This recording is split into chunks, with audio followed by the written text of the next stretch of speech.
It was a humid night in June of the year 1906 when the elite of New York City gathered for a spectacle. The location was the Rooftop Theater of the second Madison Square Garden, a marvel of architecture that pierced the skyline. Music from the stage show drifted into the summer air, masking the tension that was building in the shadows. Among the wealthy patrons sat a man who had designed the very building they were enjoying. He was Stanford White, the most famous architect in America. He seemed relaxed and unaware that a pair of eyes was watching him, with a hatred that burned hotter than the summer heat. This night would not end with applause, but with the sharp crack of a pistol that would change American history forever. The events that unfolded on that rooftop were not just a sudden act of violence, but the climax of a twisted saga involving lust and jealousy and madness. It was a story that would captivate the nation and lead to what the press would call the trial of the century. The cast of characters included a brilliant but debauched artist, a mentally unstable millionaire, and a young woman whose beauty became her curse. To understand the murder, we must look back at the gilded world they inhabited. It was a time of immense wealth and hidden corruption, where the rich played by their own rules until the consequences caught up with them in the most public way possible. Stanford White was a titan of the Gilded Age.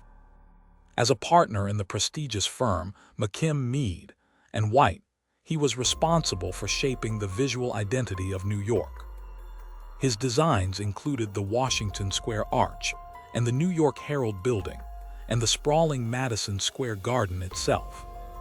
He was a man of immense talent and energy, with a red mustache and a larger-than-life personality.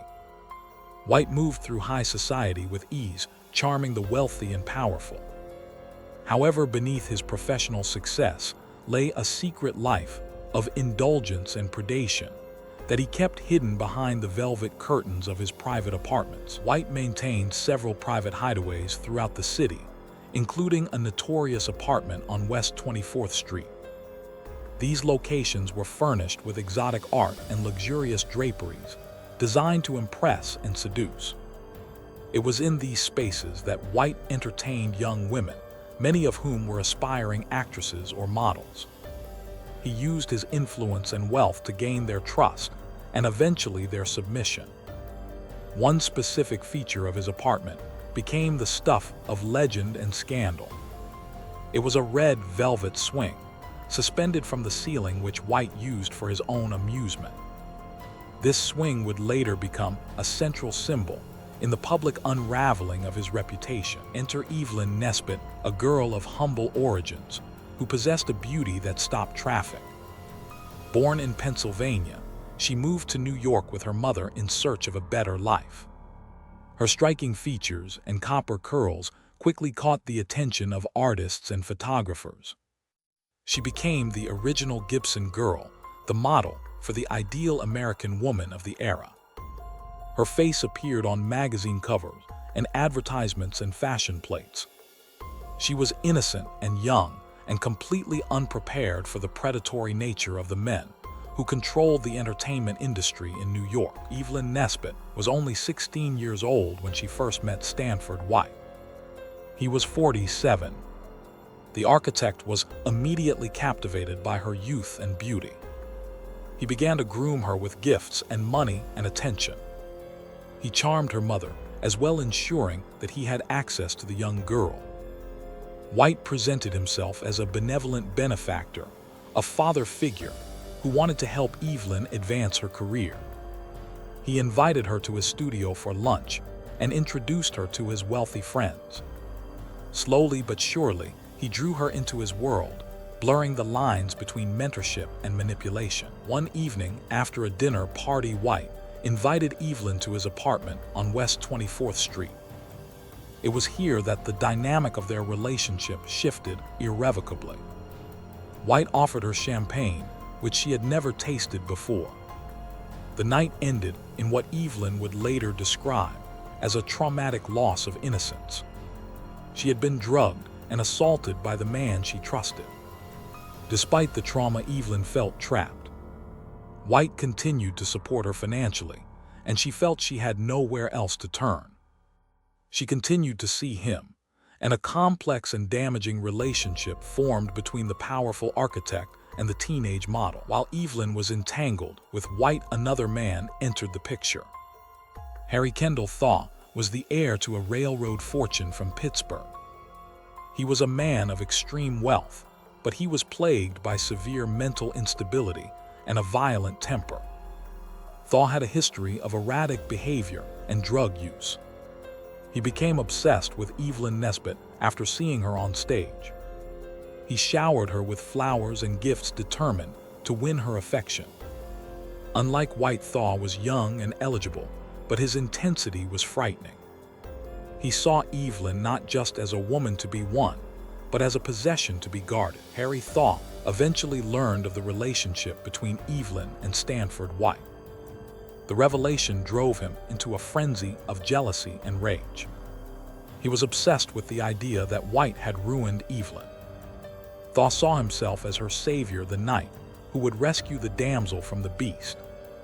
He took Evelyn on a trip to Europe, where he interrogated her for hours about the details of her time with White. These interrogations were cruel and often involved physical abuse.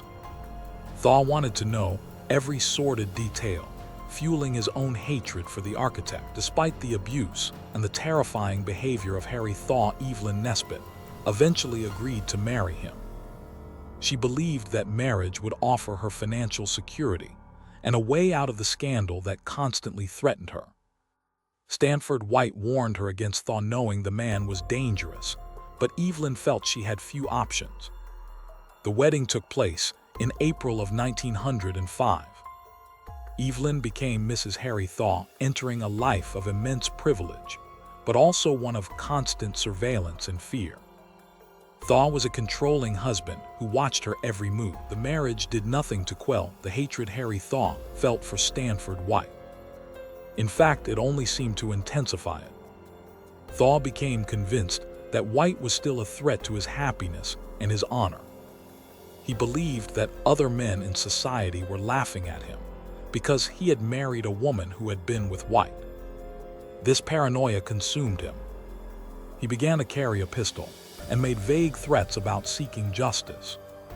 The stage was set for a confrontation, but few realized just how violent it would be. On the fateful evening of June 25, 1906, Harry Thaw and Evelyn Nesbit decided to attend the premiere of a new musical comedy called Mademoiselle Champagne.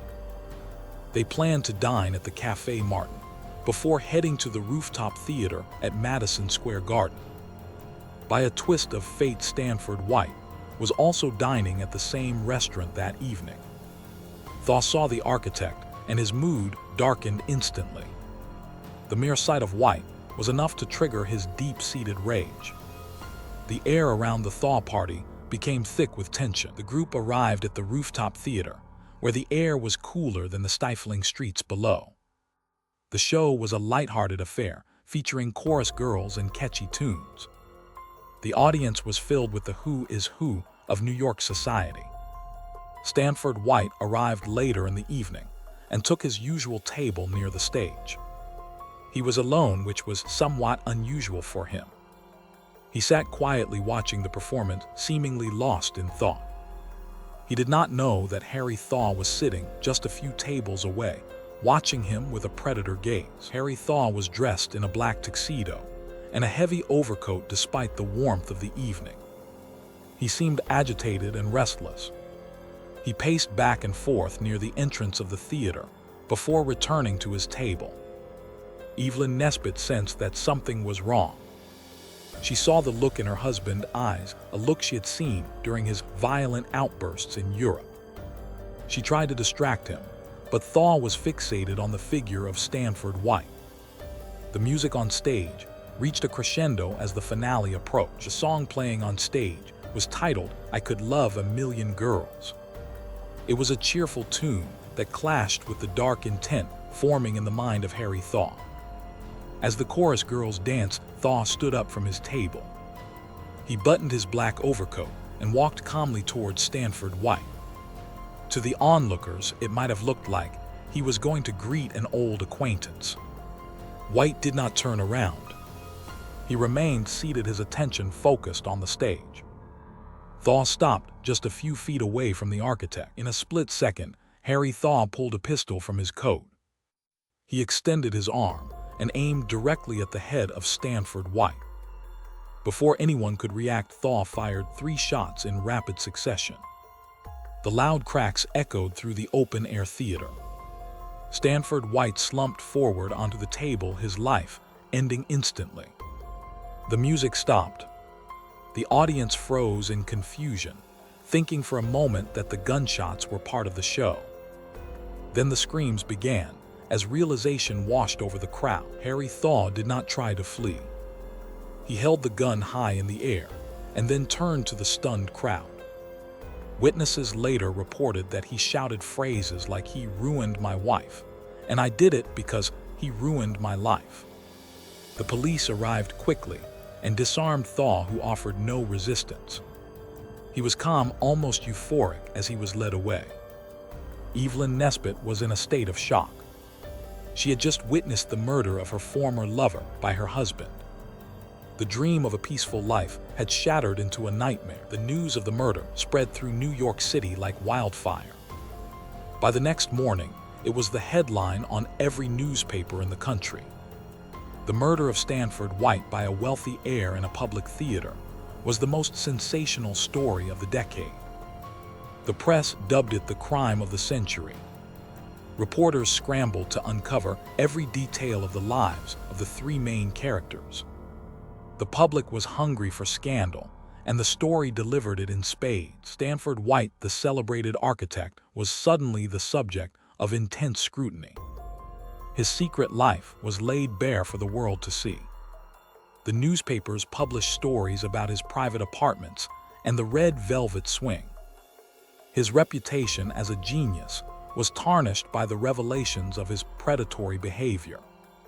The public was torn between admiration for his work and disgust at his personal life. The man who had built so much of New York was now being dismantled by the very society that had once celebrated him. Harry Thaw sat in a jail cell waiting for his trial. His family used their immense wealth to hire the best lawyers money could buy. Their strategy was clear. They would not deny that Thaw killed White. Instead, they would argue that he was justified, or that he was insane at the time of the shooting. The defense team began to craft a narrative that painted Thaw as a hero who had defended the honor of his wife against a depraved monster. This strategy would rely heavily on the testimony of Evelyn Nesbit. Evelyn Nesbit found herself in the center of a legal and media storm. The Thaw family pressured her to testify in defense of her husband. They promised her financial security if she told the court about the abuse she suffered at the hands of Stanford White. Evelyn was placed in a difficult position. She had to reveal the most intimate and painful details of her past to a room full of strangers and reporters. She became the star witness in a trial that was more like a theatrical production than a legal proceeding. The trial began in early 1907. The courtroom was packed every day. Crowds gathered outside hoping to catch a glimpse of Evelyn Nesbit. When she took the stand, she looked young and vulnerable. She told the story of the red velvet swing and the night she lost her innocence. Her testimony was shocking to the sensibilities of the Edwardian era. It was a tale of corruption and exploitation that exposed the dark underbelly of high society. The jury and the public hung on her every word. The defense team introduced a new legal concept to save Harry Thaw. They called it a brainstorm. They argued that Thaw had suffered a temporary insanity brought on by the knowledge of what White had done to his wife. This term brainstorm became part of the American lexicon. It suggested that a man could be driven to murder by a sudden, overwhelming emotion, and therefore could not be held fully responsible. It was a risky strategy, but it was the only hope Thaw had of escaping the electric chair. The prosecution tried to paint Thaw as a cold-blooded killer, They pointed to his history of violence and his careful planning on the night of the murder. They argued that he was a spoiled rich man who believed he was above the law. However, the testimony of Evelyn Nesbit had done its damage. Stanford White was put on trial posthumously.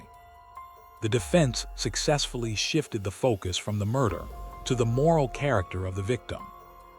In the eyes of many, White was the villain and Thaw was the avenger. The first trial ended in a hung jury. The jurors could not agree on a verdict. The public was divided. Some believed Thaw should be punished, while others felt he had done a public service. A second trial was ordered. During the second trial, the defense doubled down on the insanity plea. This time, the jury found Harry Thaw not guilty by reason of insanity. He was spared the death penalty and was instead committed to the Madison State Hospital for the criminally insane. The verdict was a victory for the Thaw family, but it was a hollow one. Harry Thaw was locked away in an asylum, although his wealth ensured that his stay was comfortable. He would spend years fighting for his release, eventually escaping and fleeing to Canada before being brought back. He was finally released in 1900 and 15 judged to be sane. However, his life continued to be marked by violence and scandal. He never found peace, and he eventually divorced Evelyn Nesbit. For Evelyn Nesbit, the aftermath of the trial was devastating. The Thaw family cut her off financially once she had served her purpose. She was left with a ruined reputation and a young son. She tried to return to the stage, but her notoriety overshadowed her talent. She struggled with addiction and depression for many years. The girl who had been the face of a generation was now a cautionary tale. She drifted into obscurity, living in the shadow of the tragedy that had defined her youth. Stanford White left behind a complex legacy. His buildings still stand as monuments to the Gilded Age. The Washington Square Arch remains an iconic symbol of New York, but his name is forever linked to the scandal of his death. The murder on the rooftop exposed the hypocrisy of the era. It showed that beneath the veneer of polite society lay a world of exploitation and violence. White was a genius, but he was also a man who abused his power. The murder of Stanford White marked the end of an era. It was the closing chapter of the Gilded Age, a time when the wealthy lived without fear of consequence. The trial showed that even the rich could be dragged into the mud. It also marked the beginning of modern celebrity culture, where crime and scandal are consumed as entertainment. The public obsession with the Thaw trial paved the way for the media circuses that surround high-profile crimes today. Today, the site of the murder is gone. The second Madison Square Garden was demolished in 1925 to make way for the New York Life building. But the story remains. It has been told in books and movies and plays.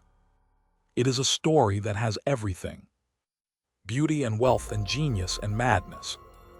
It serves as a reminder that history is not just about dates and battles, but about human passions and the tragic mistakes that people make. As we look back on the events of that summer night in 1906, we are left with a haunting question. Who was the true victim? Was it the architect who lost his life? Was it the millionaire who lost his mind? Or was it the young girl who lost her innocence and her future? The tragedy of the rooftop murder is that it destroyed 3 lives. It was a collision of destinies that left nothing but ruin in its wake. And it all happened under the stars on a rooftop in New York City. The echoes of those 3 gunshots still resonate. They remind us of the fragility of life and the destructive power of obsession. The story of Stanford White and Harry Thaw and Evelyn Nesbit is a dark American fairy tale. It is a story without a happy ending. It is a reflection of a time and a place that was beautiful on the surface but rotten at the core. And it is a mystery that continues to fascinate us more than a century later.